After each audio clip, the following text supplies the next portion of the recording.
বিকল্প কিছু না আসলে তো পলিথিন প্রতিরোধ তো সম্ভব না। এই গ্রামের বাড়িতে আমরা কাপড়ের ব্যাগ নিয়ে বাজারে যেতাম, তো সেটা বিকল্প হতে পারে। সবাই থেকে ফ্লোডিং ইউজ করতে হবে, কেন ফ্লোডিং লাগবে। পলিথিনের বিকল্প কক্সবাজারে এ যাবৎকালে সর্ববৃহৎ পলিথিন জব্দের অভিযান চালানো হয়।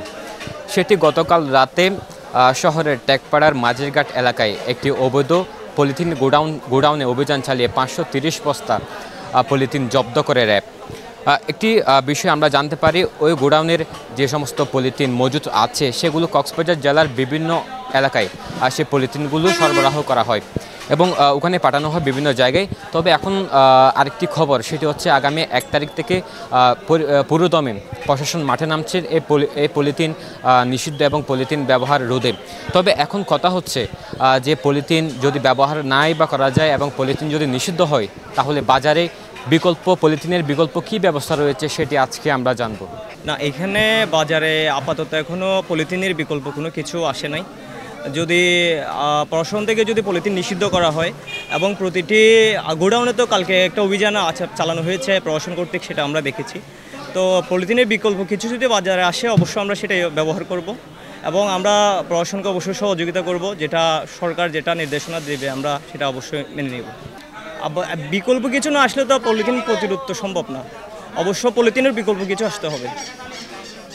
পলিথিনের বিকল্প কিছু না আসলে এখন তো মনে করেন যে আমাদের যারা কাস্টমার মাল নিচ্ছে তাদেরকে আমরা কিভাবে দিব। আমাদের স্বাভাবিক ব্যবসায়ীদের যত ব্যবসায়ী আছে সবাই থেকে ফ্লোডিং ইউজ করতে হবে, কেন ফ্লোডিং লাগবে। সবাই কিন্তু ব্যাগ নিয়ে বাজার আসতে পারে না।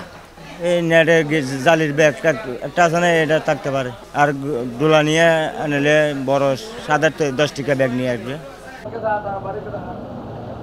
পলিথিন না থাকলে আমার জন্য আরও ভালো বেশি, কাস্টমারদের ব্যাগ নিয়ে যদি আসলে আরও ভালো বেশি না।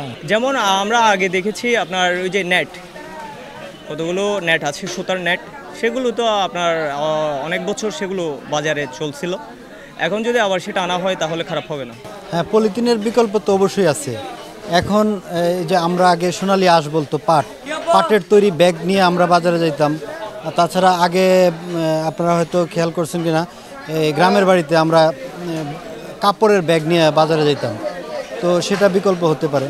অভিযান চালিয়ে কতগুলো পলিথিন ধরছে, কিন্তু যেখান থেকে উৎপাদন হচ্ছে সেখানে কিন্তু কোনো অভিযান চালানো হচ্ছে না।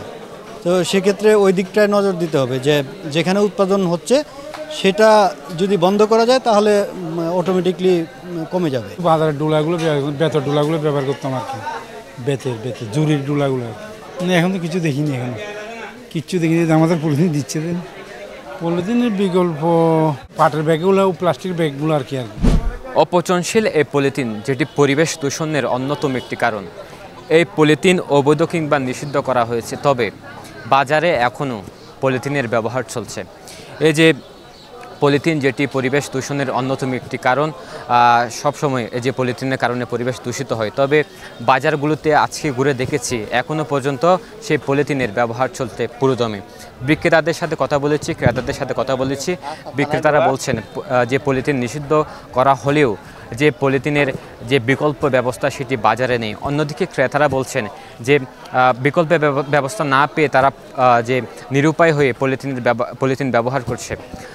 দর্শক, এতক্ষণ সাথে ছিলাম আমি সরওয়াজ সাকিব, পেন ওয়ান নিউজ।